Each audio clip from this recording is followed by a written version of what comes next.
Welcome to Micron America, your trusted partner in fastener solutions and machinery. In this video, we will walk you through the setup and application process of the MICRON TEP-1 machine. The TEP-1 package deal includes one set of grommets and washers in your selected size, color, and finish, one set of dies compatible with your chosen grommet size, the machine body, the machine handle, a user manual, and installation hardware.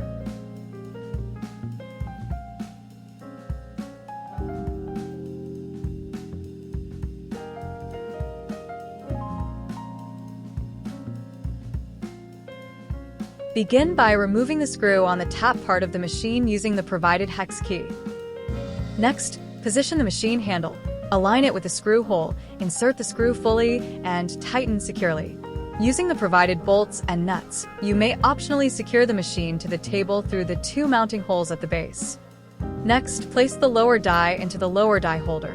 Then, screw the top die into the upper die holder as shown.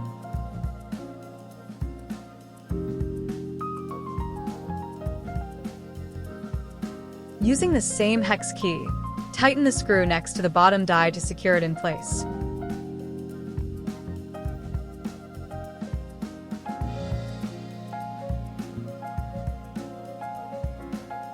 To begin the application, place one grommet on the top die as shown. Then, place one washer on the bottom die with a concave side facing up. Place your choice of fabric in between. For maximum leverage, stand beside the machine with it positioned on your dominant side. Lean your body weight over the machine, then press down on the handle to complete the application. For any inquiries or general questions, please contact us at info@micronamerica.com or call us at 973-278-4100. You can also visit our website at micronamerica.com and our socials at Micron America Co. for more information. Micron America. Quality is our priority.